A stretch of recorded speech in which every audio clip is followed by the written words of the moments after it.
Comentários sobre o Viver. Livro de Jiddu Krishnamurti. 19. A busca da verdade. Vinha de muito longe, viajara centenas de milhas, de vapor e de avião. Só falava sua própria língua e com a maior dificuldade se estava ajustando a este ambiente novo e perturbador. O clima e a alimentação lhe eram completamente estranhos. Nascido e criado numa grande altitude, o calor úmido começava a molestá-lo. Era homem muito lido, uma espécie de cientista, e tinha escrito alguma coisa.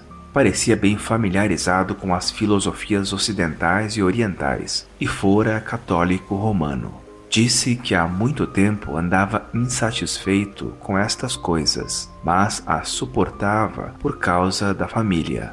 Seu casamento era o que se podia considerar um casamento feliz, e ele amava os 2 filhos. Estes já cursavam o colégio, naquela terra longínqua, e tinham um futuro promissor. Mas a insatisfação com sua vida e suas atividades fora crescendo tanto através dos anos que, alguns meses atrás, chegara a uma crise. Deixou a família, depois de tomar as providências necessárias para o sustento da mulher e dos filhos, e agora aqui estava. Tinha dinheiro suficiente para ir vivendo e viera à procura de Deus. Declarou não ser de modo nenhum um desequilibrado e que seus propósitos eram bem claros. O estado de equilíbrio não é uma questão que possa ser decidida pelos frustrados ou pelos bem-sucedidos. Estes podem muito bem ser desequilibrados, e os frustrados ou se tornam despeitados e sardônicos ou encontram algum meio de fuga através de alguma ilusão projetada de si mesmos. O equilíbrio não pode ser dado pelos psicanalistas. Estar bem ajustado à norma não indica necessariamente equilíbrio. Essa norma pode muito bem ser o produto de uma sociedade desequilibrada. Uma sociedade desequilibrada, não importa se da esquerda, se da direita, se o poder de aquisição é conferido ao Estado ou aos cidadãos.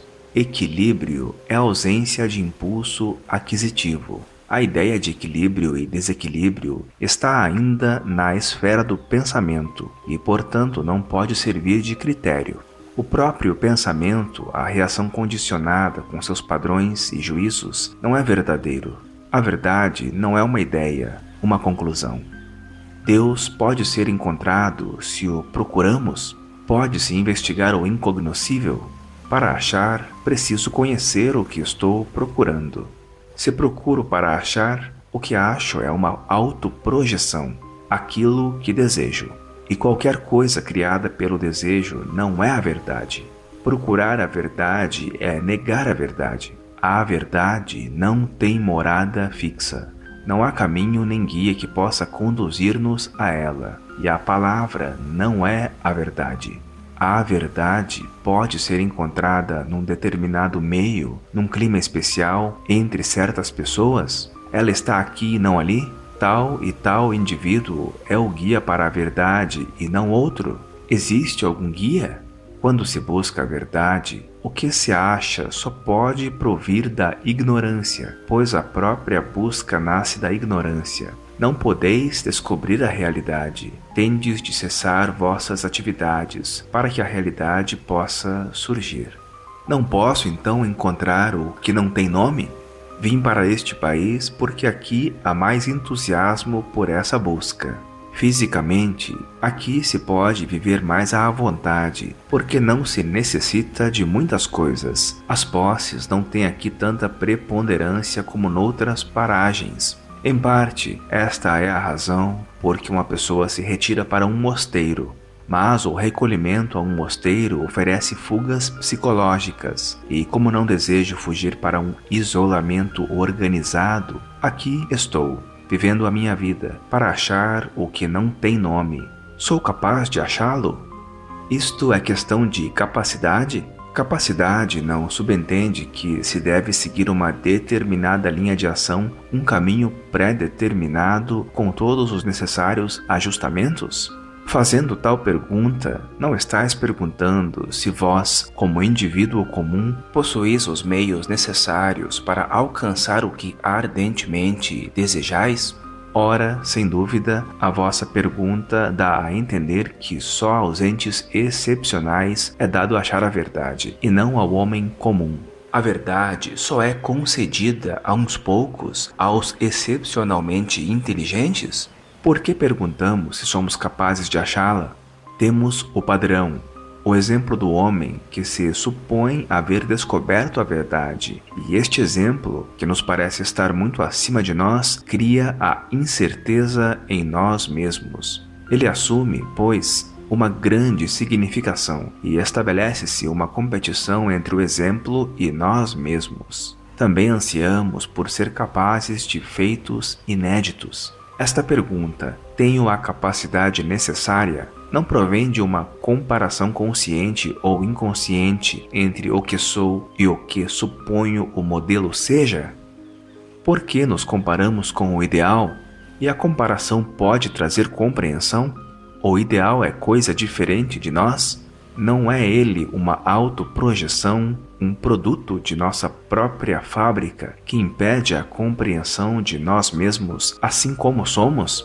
A comparação não é uma fuga à compreensão de nós mesmos? Há muitas maneiras de fugirmos de nós mesmos, e a comparação é uma delas. Por certo, sem nossa compreensão de nós mesmos, a busca da chamada realidade representa uma fuga a nós mesmos. Sem o autoconhecimento, o Deus que procuramos é o Deus da ilusão, e a ilusão traz inevitavelmente conflito e sofrimento. Sem autoconhecimento, não pode haver pensamento correto, e qualquer outra espécie de conhecimento é ignorância, que só pode levar à confusão e à destruição. O autoconhecimento não é um fim supremo, é a cunha única com que se pode abrir a porta do inexaurível. Mas o autoconhecimento não é de dificílima aquisição e não exige muito tempo? A própria concepção de que o autoconhecimento é difícil de obter constitui um obstáculo ao autoconhecimento. Deixai-me sugerir-vos que não o suponhais muito difícil de adquirir ou que sua aquisição exige muito tempo. Não determineis de antemão o que ele é e o que não é. Começai. O autoconhecimento pode ser descoberto na ação existente nas relações, e toda ação é relação.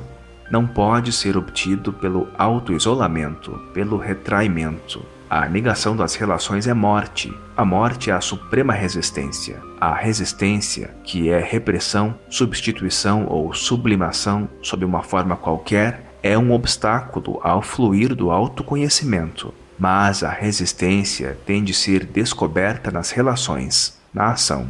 A resistência, negativa ou positiva, com suas comparações e justificações, condenações e identificações, é a negação do que é.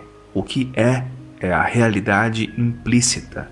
E o percebimento da realidade implícita, sem nenhuma escolha, significa desvendá-la. Este desvendar é o começo da sabedoria. A sabedoria é essencial para a vinda do desconhecido, do inexaurível.